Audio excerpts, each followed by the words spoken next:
Hey, what's up guys, it's Apollo Uchiha here, back with the next part of What If Naruto Had Asuras Memories. Now before continuing this part, if you haven't then please do leave a like and subscribe to my channel if you like the content of this channel, and without further ado, let's begin with our story. Previously, pardon my intrusion.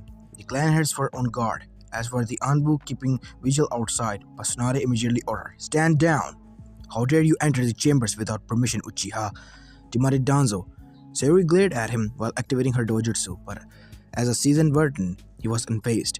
"And to think you would activate your dojutsu within these chambers. All usage of chakra is off limits in this room," spoke Danzo again.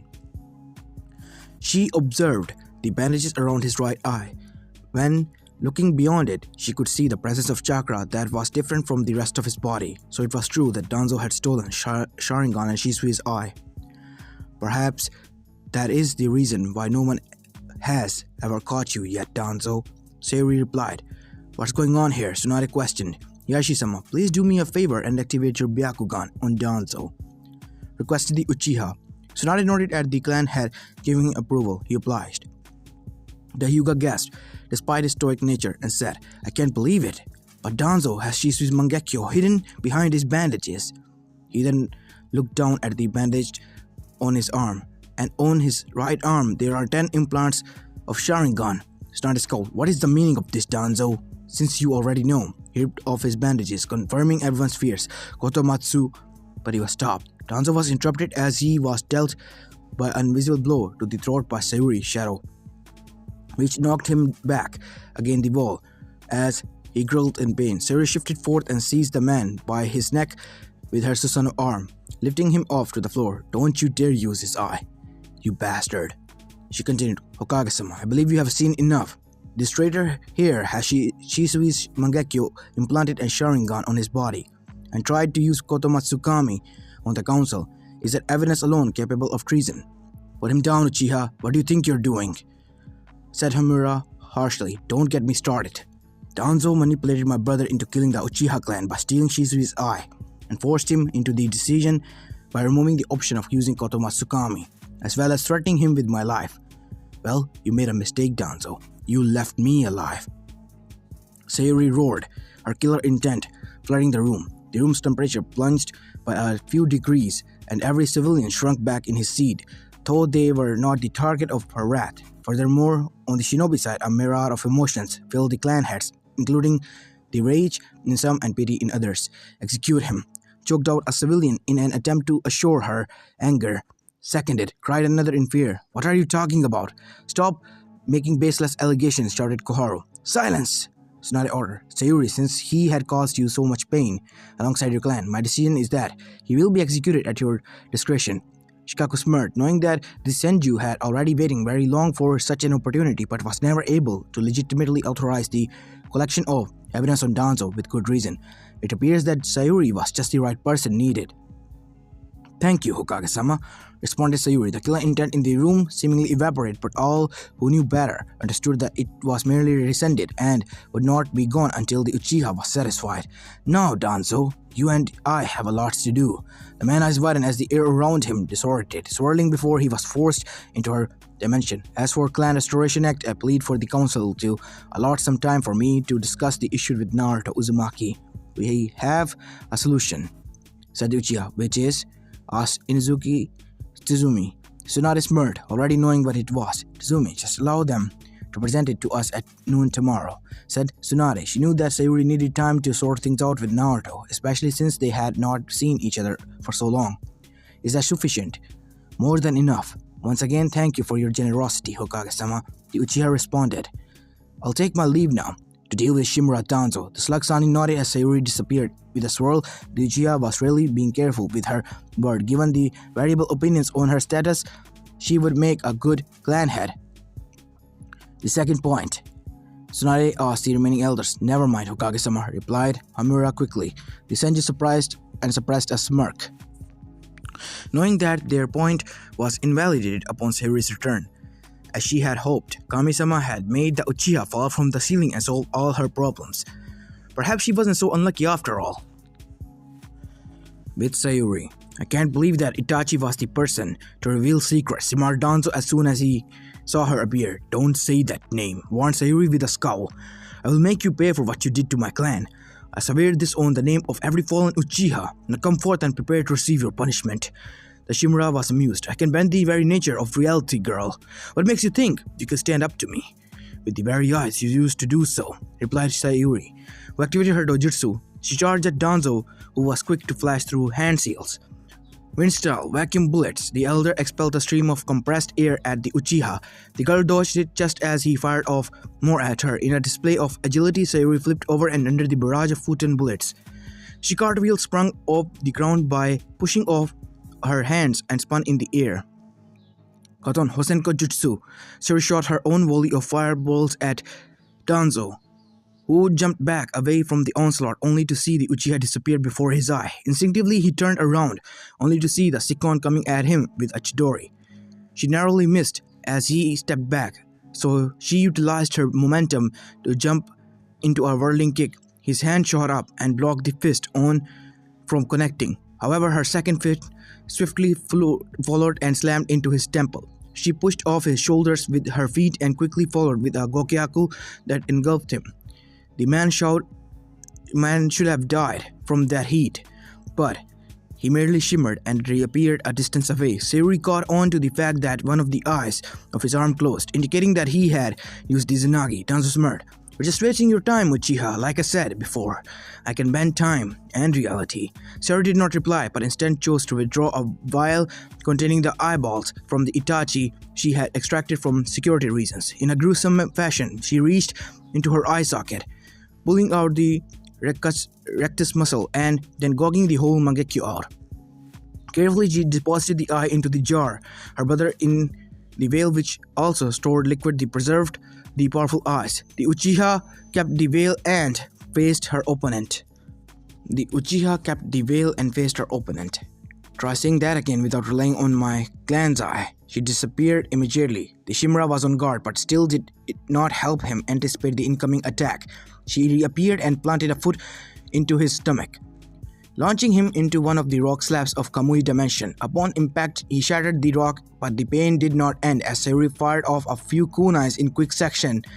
Despite having only one eye, the Rinnegan itself was still powerful enough to compensate for the lack of depth perception most would face with only one eye. He tried to roll aside, but as Sayuri Dojutsu had already accounted for that, one of them buried itself into his chest. He coughed in pain, wheezing before his form flickered and he materialized further away. Danzo weaved several seals and muttered, "Kai," which Sayuri noticed. The Izanagi had been released, probably because it was costing him too much chakra. He then gathered and grabbed a shuriken and pumped futon chakra through it, transforming it into a giant razor buzzsaw. The Uchiha charged at him just as he tossed the weapon at her, but she did not stop, only raising a hand to release a blast of chakra with the tendo. The shuriken reflected back along its original path, heading towards Danzo. The man flipped over it, but that was a terrible error as Sayuri closed the gap between them in that time and threw a fast punch to his head. After temporarily disorienting him, she grabbed his arm and while yanking upwards, fired a kick at his shin. The man collapsed onto the one knee, enabling Sayuri to extract a Sharingan from the outstretched arm she was holding. The Uchiha then leapt back and planted the eye into her socket, covering it with her right hand. Green energy glowed as medical chakra restored the link between the eye and the optic nerve. Danzo gritted his teeth. "Give it up, Danzo. Your fate is in my hands," said Sayuri. "An eye for an eye. We'll see about that." Danzo weaved a hand seal to activate Izanagi before he drew blood to summon Baku, a large elephantic chimera that resembled a tapir. It opened its mouth, producing a powerful suction force to drew in the rocks around him. Danzo performed ascension and appeared behind Sayuri as he weaved a sequence of hand seals. Futon. Vacuum wave barrage. Inhaling sharply, the elder then punched and launched a series of blades that sped up once they entered Baku's sections. Instantly, Sayuri's chakra flared and a purple skeleton manifested around her, blocking the assault from behind. The girl formed the horse hand seal. Katon, Gokyak Mekyaku. A stream of fire tore out of her mouth and expanded into a giant blast wave that became augmented by Baku's suction, engulfing the summon in an inferno. It dispelled in a burst of smoke. Swiftly, she turned around and seized Danzo with the hand of Susanoo. Forcefully, the Uchiha compressed the elder and crushed him into bloody bits. eliciting screams of excruciating pain. The man shimmered and reappeared out of her grasp. Checking his arm, he saw another eye closed. Danzo gritted his teeth. "Give it up, Danzo. Your fate is in my hands," repeated Sayuri. "An eye for an eye." The elder growled and charged at her. "We'll see about that," yelled Danzo as he flashed through a sequence of hand seals, one that Sayuri recognized from before. Futon Shinkogyaku.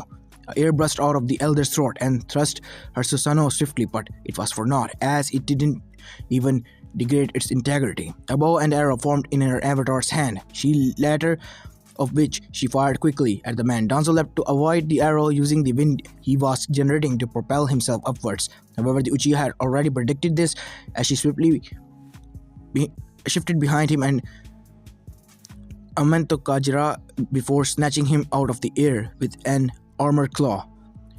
A sudden sense of deja vu struck the man. "What is this?" he roared just before he was crushed again. The Shimura Izanagi was triggered, and the man appeared again, unscratched but shaken. He looked down at his arm and gasped in shock upon seeing the same eye close again. "What is happening? That eye should have been permanently sealed by the Izanagi I used just now. Is this a genjutsu?" he thought. Danzo formed two hand seals. "Kai! It's meaningless. Give it up, Danzo. Your fate is in my hands." Sayuri stated. "Shut up!" the elder shouted before he ran at her. "If this is a genjutsu, I will end it by killing you."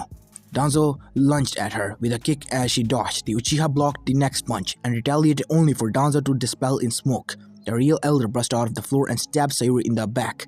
Momentarily, it seemed like the Shadow Clone plan was effective. That is until she burst into a murder of crows that began to circle him. Danzo stepped onto a feather as he looked around, trying to find Sayuri. "This is the living memory of the man you killed. Feel his wrath," boomed Sayuri's voice. Out of nowhere, Danzo was struck by a sword slash that served his left arm and was kicked away with great force. The man tumbled before rolling to a stop. He breathed harshly, clutching his bleeding stump. "Izanagi," he muttered as his left arm materialized. "Well now, Danzo, what will you do? Give it up. Your fate is in my hands, you brat," the elder yelled before he got on his feet and pounced on Sayuri. "Die!" he screamed, plunging a kuna into her navel. The Uchiha dispelled into crows that encircled him. "What?" He stepped back in disbelief, crushing a black feather underfoot. "This is the memory of the man you killed. Feel his wrath." For the second time, a flash of silver pierced through the black storm of crows. Pain shot through his being once more. His neurons realized and relayed the sensation of flooded steel cutting through his flesh and bone. This was followed up by another shot to his stomach that propelled him into a slab of rock. He stayed up and sat up to the shattered rubble in the agony, before using Izanagi to revert himself to his original state. A quick look at his arm confirmed his fears. His eye had somehow been restored despite the use of the Izanagi earlier. That meant that he was stuck in some sort of time loop. "Damn you, Uchiha, what is this jutsu?" demanded Danzo. Sayuri didn't hide the triumphant smirk on her face. "This is the jutsu designed to counter the Izanagi. It traps you in a loop forever until you learn the concept to accept your fate. It is classified as a genjutsu because it has an escape route built into it. But unfortunately for you, I have no intentions of letting you out and free. Thus I created this loop without any methods of escape. That means the Izanagi is rendered useless as well. Prepare to experience pain until you die naturally in real life. This is my realm, far worse than any of my brothers, Tsukiyomi, and one of the Uchiha clan's most powerful genjutsu. This is Izanami," Sayuri declared, and she then separated into a murder of crows which began to swarm him around. "No, this can't be happening. No!" cried Danzo in horror as the birds circled around him. A mocking reminder of the shinobi he had used indiscriminately without regard of the consequences. "You find that many things are possible when it comes to the Sharingan, Danzo. This is why you do not ever trifle with the Uchiha."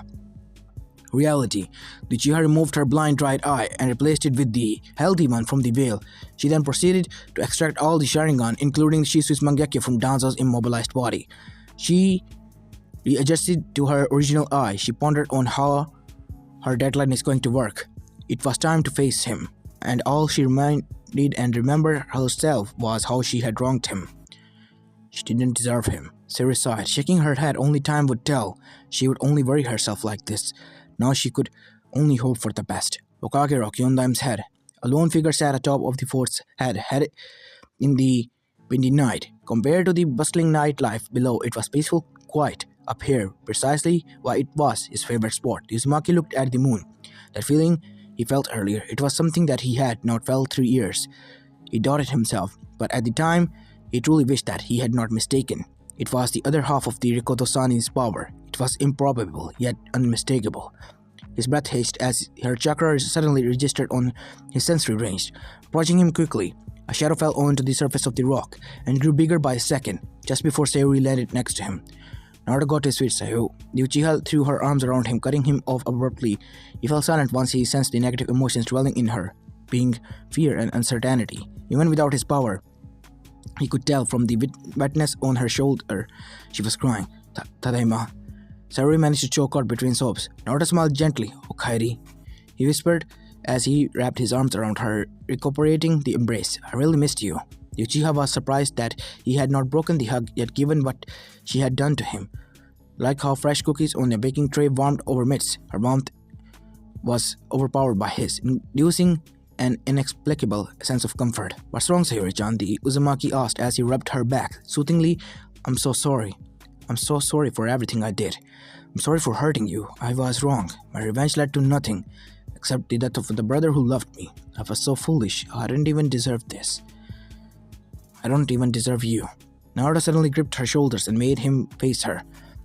He placed his right hand on her soft lips, startling her. Sayuri-chan, the only thing you never deserved was that burden placed on you. No one should have to take such a load on their shoulders alone. I'm here to help you, to be with you every step on the way. And rest assured, I know why you did what you did. It wasn't your fault, but Indra's. What matters is that you are here with me right now, and I'll always be with you. With those words, he sensed her anxiety fading away. She smiled gratefully as her cheeks flushed with blood into a rosy red.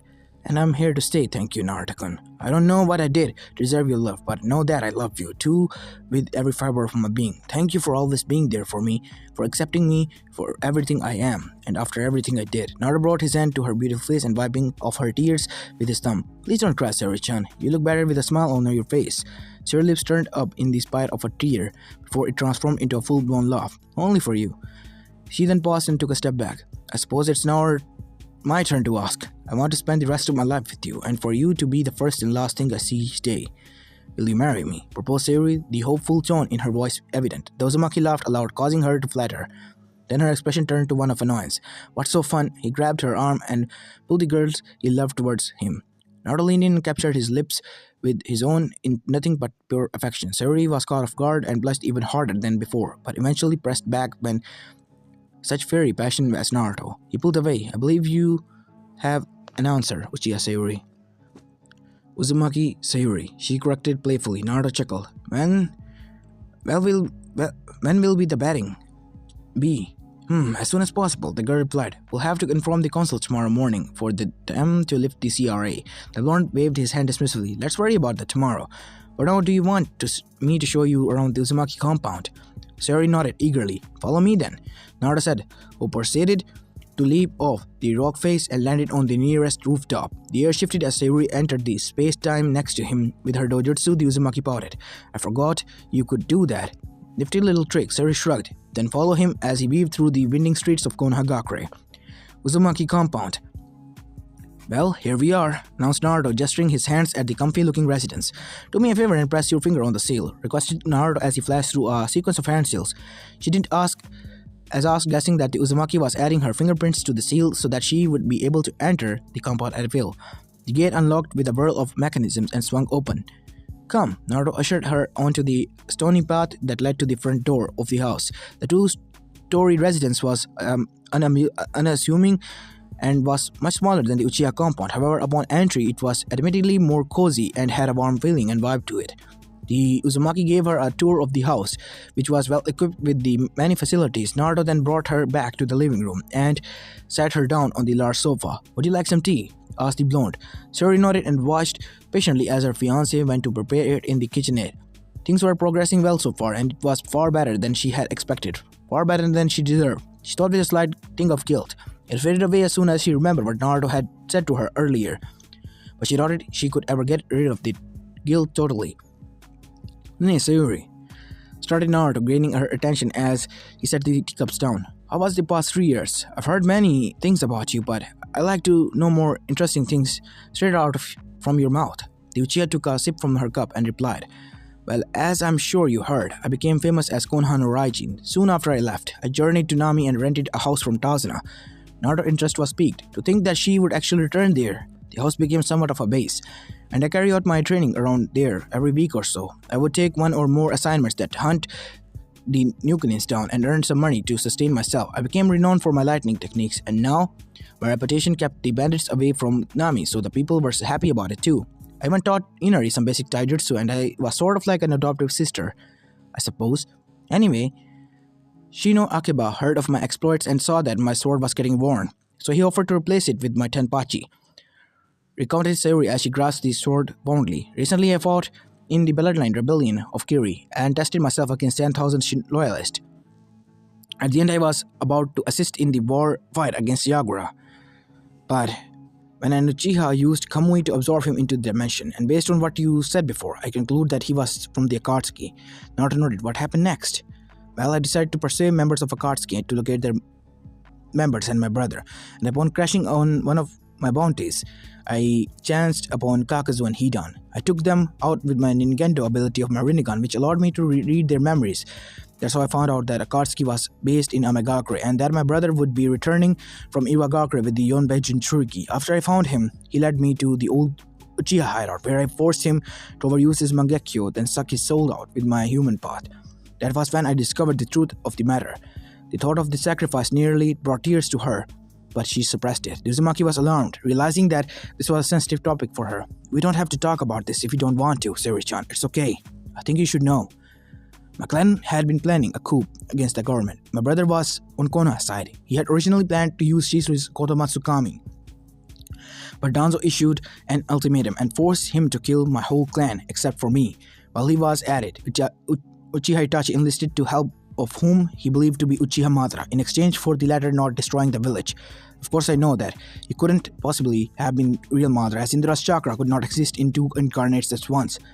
Naruto's eyes widened, recalling his parents' words to him years ago. I met my parents during the unsealing of the Hakai Fuyin. They told me that a masked man with the Sharingan had attacked the village, and Kurama confirmed that the Uchiha in question was Lord Madara but was impersonating him. I think we're talking about the same person here. I see. He's certainly a dangerous man. We should warn the Hokage tomorrow, said Sayuri. Agreed. So how about you? What did you do in the last 3 years? The Uchiha questioned. Nothing much really. I just used the time difference between Bokuzan and Human Realm to extend my training to 13 years and focused quite a bit on mastering ninjutsu, taijutsu and fuinjutsu. Until now I'm still haven't been very adept at genjutsu.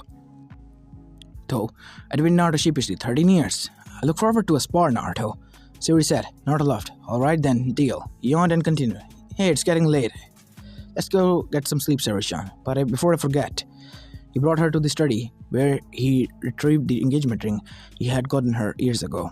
I was hoping to be able to give it to you one day, and it seemed like today is the day, he said with a smile as he lifted her hand and slipped the ring off his fiance's finger. Sayuri beamed at the beautiful annulus on her right finger.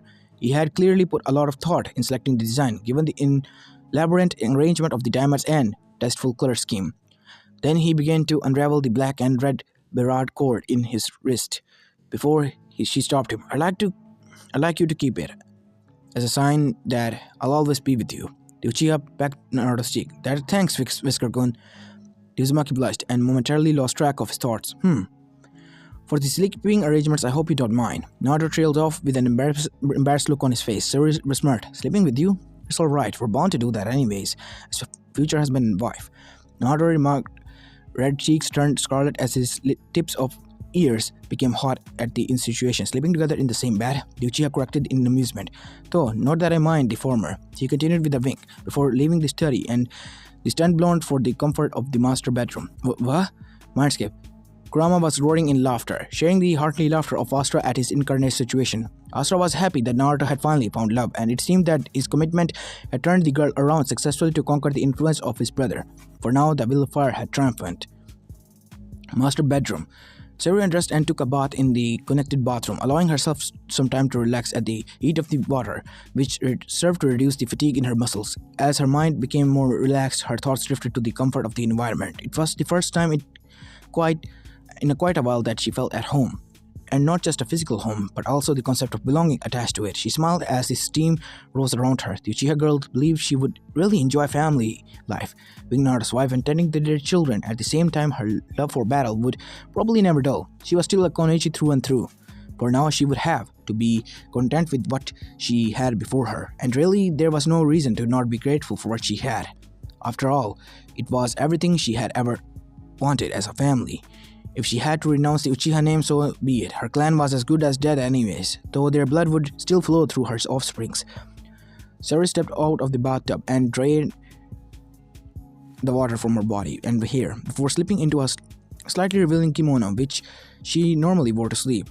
The girl left the bathroom and headed towards the bed, where Naruto was ready seated and reading the manual on Fuinjutsu. His shirt was off, so this time it was her turn to blush at his well-developed body. Uzumaki noticed this and her approach and set the book aside on the nightstand. "Did I ever tell you this, Sayori-chan? You look beautiful with your hair down." "Really?" The Uchiha crawled onto the bed in a manner that might have been seductive in a different context, her flowing locks hanging down on her nightdress as she dressed and drew closer to Naruto. "Well," she placed her midfinger on his abdomen and then slowly traced upwards up to his navel and pectorals before sliding up past his neck and poking his forehead. "You are handsome too, darling," she teased in a wink. Naruto was amused, and she turned onto her side and pulled the sheets up to her chest, closing her eyes. Naruto was about to explode. A primal instinct had surged through him in those moments, and he was certain that he knew what it was. Oh, Kami-sama, how was he going to survive this long with his teasing wife-to-be of his? Then a sudden thought entered his mind, manifesting a smirk because he had just found a way to retaliate. Uzumaki slid under the covers and snaked his arms around her stomach before she could respond to similarly mutually sharing her warmth in the cool air of night. "Oyasumi, Whisker-kun. Oyasumi, Tofu-chan," Sayori almost yelped as the blonde gave her cheek a gentle squeeze. If she had been affected by his new affectionate name for her, she dared not show it. The next morning, Naruto's eyelids lifted in the warmth of day enveloping him. With sudden alarm, he sat up, realizing that the bed was empty except him. Yesterday he had seemed so surreal. Had it all been a dream? He calmly walked down as soon as he caught the scent of breakfast. Uzumaki grabbed the blanket and quickly folded it, eager to the meal awaiting him. Naruto descended the stairs in the kitchen, saw Sayori making onigiri. Noticing the approach, the Uchiha turned and smiled cheerfully at him. "Ohayo," she greeted. "Ohayo, Sayori-chan." Naruto brushed his teeth and sat himself at the table. Sayori proceeded to deliver the platter, carrying the rice balls. "It's been a while since I last tasted your food. I could never find onigiri as good as yours anyway," remarked Naruto as he dug in. "Well, that's what I hope to achieve by making this today," replied Sayori as she picked up her own pair of chopsticks. Naruto sighed in happiness. "Thank you for the food." "You're welcome." Sayori responded courteously, causing Naruto to start laugh. "What is it?" "Nothing, it's just how you were being so formal for no reason at all," replied Uzumaki. Sayori smiled in nostalgia. This was how it was like back in her childhood. The Uchiha clan adhered strongly to their traditions, much like the Hyuga clan, and everything followed formality to the letter. "And how you're so different from before," Naruto continued. The Uchiha knew what he meant. "I'm sorry, Naruto-kun. All these times I called you loser in the academy. I really hated myself for doing it." Naruto placed a comforting hand on hers. "It's alright. You said before why you did it. I'm just glad that you're back to your old self." The Uchiha sighed. "My blind thirst for vengeance had chained me for better or for worse. But don't worry, the only thing that has never changed from then till now is my love for you." Naruto smiled before picking up an onigiri and offering it to her. It was incredibly cute to watch her hesitate before biting off part of the rice ball. "Love you too, Sayori-hime. That too never will change." He popped the remaining half of the rice bowl into his mouth and set his chopsticks down on the platter. He then took all the utensils to the sink. "I'll wash up," Sayori said. "I'll be shopping for some clothes. My current ones are getting worn out." With that, she disappeared in a flash of blue. Naruto shook his head in amusement as he continued to clean the dishes. Council chamber noon. "The council is now in session," declared the Godame Hokage as yesterday the civilian councillors and shinobi alike were gathered. The two shinobi that had been summoned sat on the opposite side of the table on chairs that had been brought in. Naruto was dressed in a white hoodie and black trousers with a accompanying black coat. It was a smart casual attire, just as Sayori had advised for the meeting, as he trusted her fashion sense more than his own. The Uchiha herself had chosen to wear a long-sleeved, pre-wrinkled blouse paired with a black skirt. Her hair gathered in a ponytail was also kept out of her eyes, revealing her soulful black pupil. The atmosphere was one of anticipation for the proceeding, as many of of them were curious about what the 2 seconds of 2 clans were about to say. Tsunade cleared her throat. So what is this plan that you two have come up with? Naruto looked at his fiancée and she nodded while giving his hand a assuring squeeze. We will wish to invoke the Clause 14 of the Clan Restoration Act, which states that should 2 clan heads be married, whether one or both are under the CRA, both parties involved will be exempt from the act. Many eyebrows were raised. The Uzumaki was marrying the last Uchiha. Inevitably, hush murmurs broke out in the moon. Tsunade seemed to deliberate for a moment before it wasn't hard to say. Alright then. For sure it is clear that you deserve the Chunin rank given your participation in the Bloodline Rebellion. As for Naruto, Jiraiya has mentioned your progress during the 3 years, and your performance in the recent Kazekage rescue has been outstanding. I decided that you too should be Chunin for recognition of your abilities. Congratulations. The council clapped politely as the two bowed their heads.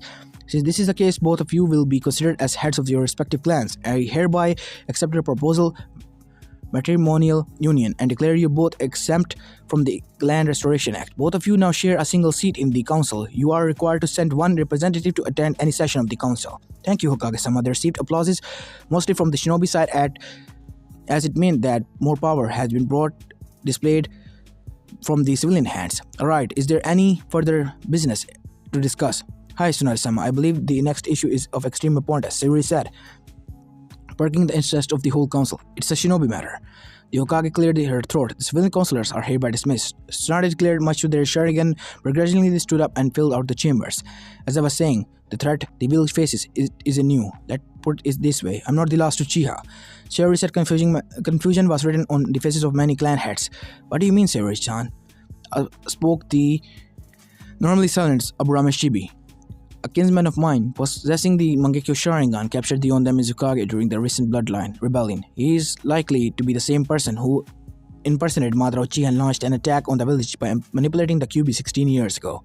The Uchiha replied, the pattern here is that in both instances, the people he attacked were Jinchuriki. From our sources, his plan is the same as the Akatsuki, to collect all 9 Bijus in the elemental nations to restore the Biju known as Kyuubi and cast the Mugen Tsukiyomi upon the world, enslaving the masses in an endless stream. While we have not established his identity, it would be hardly surprising if he was in the Akatsuki, said Naruto. Yamanaka Inoichi raised a question. Are the methods they use to capture and collect the Biju known? Sayuri nodded. This is another disturbing thought. Naruto encountered the Geromazu during the rescue of the Kazekage. It is the empty shell of the Kyuubi with all its chakra splitting into the 9-tailed beast we know, and it only accessible to the Rinnegan user like myself. Narashikaku's eyes widened. That is indeed dangerous.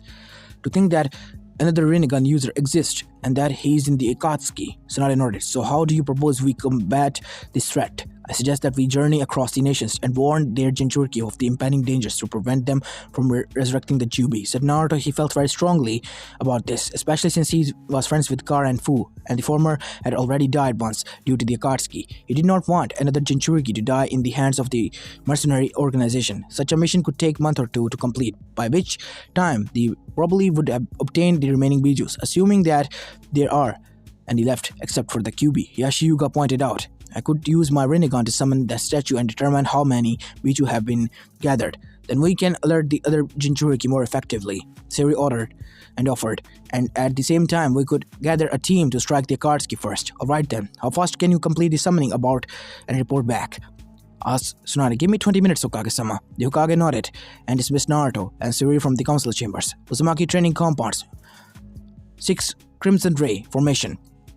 The black receivers that Naruto fashioned out of Godama were distributed, and a hexagonal array flared with red chakra that shot into the sky, setting a massive barrier which implied the expected size of which Sayuri was about to summon. One could never be too careful when it comes to the 10 tails. The Uzumaki nodded to his fiancée, whose hands shifted to the reverse ram hand seal. A Rinnegan emanated a periwinkle glow as she exerted much chakra to call upon the outer path. Kyochiso. Godemazo. For a moment all was silent. She wondered if her jutsu had failed. Without warning, a large column of smoke billowed into the air, mimicking the mushroom cloud of the atomic bomb. When it cleared, a colossal entity, even larger than Kurama, appeared in its place. Though it was stationary, it looked menacing, with its decaying earthen color. Humanoid form. Shackles locked its arms and legs, and 8 of its eyes were opening. eerily blue light. Sayuri exhaled a breath she didn't know she was holding. The Uchiha then signaled for the blonde to check the statue. Naruto closed his eyes and activated his sensory technique. With shock, he opened his eye. "What is it?" Sayuri asked. "I sense 8 distinct presences." Naruto muttered in disbelief. His fiance's eyes were. That means the Uchiha was interrupted by an intense bright flash of white light that enveloped the whole village. Suddenly, a high-pitched sound that she was too familiar with rang out, followed by the distant rumbling of the infrastructure getting torn out and thrown into disarray in the distance. The sound grew by the second. As the ground shook, Sayuri's heart sank as she recognized the jutsu responsible for this. "There are only one tail beast left, Naruto-kun, and this is the Shinrai Tensei. They come for you." "Oh no," Naruto said. As this is where I'm going to be leaving this part of, guys. I hope you like this one, and if you do, please leave a like and subscribe to my channel, as this is Apollo Uchiha and I'm signing